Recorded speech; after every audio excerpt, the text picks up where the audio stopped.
Canada is furious, and the growing backlash is clearly getting under the skin of the Trump regime. The tension has reached a point where even Trump's own United States ambassador to Canada, Pete Hoekstra, is visibly unraveling in public. During a manufacturing conference in Canada, Hoekstra delivered a chaotic, defensive, and condescending speech that stunned the audience and quickly went viral for all the wrong reasons. He opened his remarks by joking that he was about to get himself into trouble, then immediately launched into a rant about why Canadians get upset when Americans refer to Canada as the 51st state. He insisted he doesn't understand why Canadians take offense, dismissing long-standing frustrations as if they were trivial misunderstandings. From there, his tone escalated. Witnesses watched him literally point and wag his finger while scolding Canadians as though they were children. For an ambassador, whose role is diplomacy, the performance was astounding. He then complained about media coverage, insisting Canadians don't understand his perspective, and appeared irritated that Canadian officials pushed back against U.S. policies.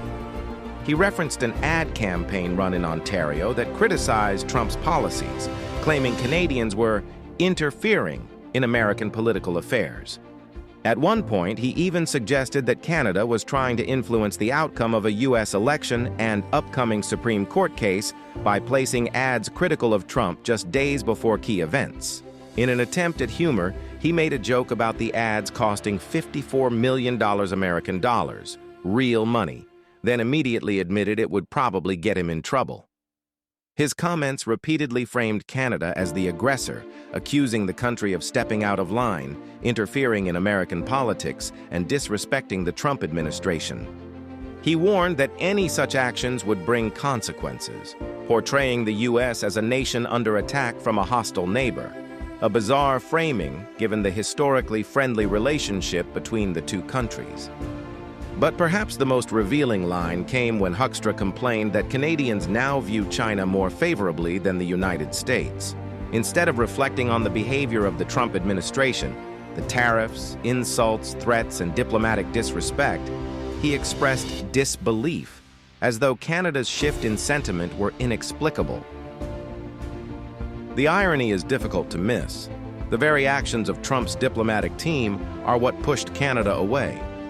Meanwhile, journalists in Canada began reporting that Canadian tourists are actively avoiding the United States. On CTV, reporter John Venavali Rao explained that travel numbers to the U.S. for Thanksgiving weekend were expected to drop significantly. StatsCan numbers already showed a major decline. Return trips by car from the U.S. were down 30% compared to the previous year, and air travel was down 24%. Many Canadians cited discomfort, distrust, and a desire to stand up for Canada as reasons for avoiding the U.S. Adding to the criticism, American senators attending an international security forum in Halifax openly rebuked Trump's tariffs. They called them a mistake and emphasized the damage being done to U.S.-Canada relations. Several senators stressed that they wanted to repair the friendship between the two nations and reverse the growing cultural divide, pointing out that Canadians no longer see Americans as neighbors, but as adversaries. This deep change in attitude is something diplomats rarely say out loud. Back in Canada, Prime Minister Mark Carney delivered a major speech outlining the economic fallout of Trump's policies. He declared bluntly that the decades-long era of deepening economic integration between the two nations has ended. He highlighted how vulnerable Canada became because so many of its exports depended on the U.S. market. 75% of total exports and a staggering 90% of exports in lumber, aluminum, and steel. Now, with Trump's tariffs, Canada faces an estimated economic cost equivalent to 1.8% of GDP, around $50 billion lost, or roughly $1,300 per Canadian. Carney warned that this rupture was happening fast and demanded a radical shift in strategy. He announced a plan in Budget 2025 to unleash $1 trillion in total investments over the next 5 years. A move intended to reduce reliance on the United States and build a more resilient, self-sufficient Canadian economy. This includes protecting workers in steel, aluminum, auto, and lumber industries, supporting them through the transition, and rebuilding strategic sectors at home. Carney also highlighted Canada's push to diversify global trade. While Trump talks about imaginary numbers like 18 trillion or 21 trillion, Canada is signing real trade agreements, especially across Asia.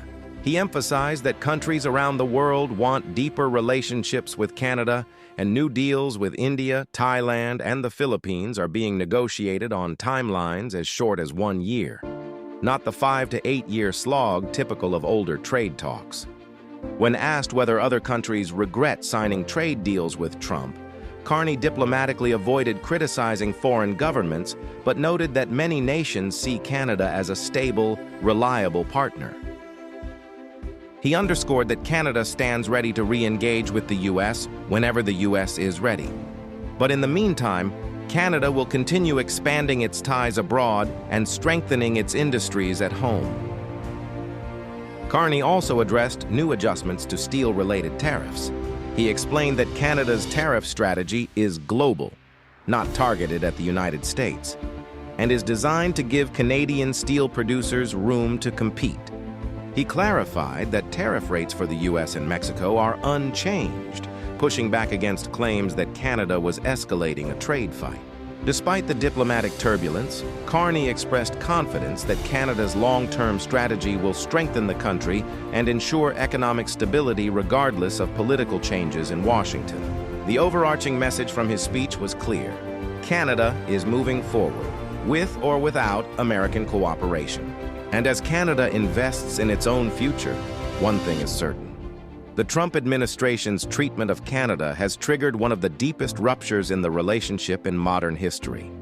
The only question now is how long it will take to repair the damage, and whether the next U.S. administration will choose partnership over hostility. Let me know what you think, and don't forget to hit subscribe.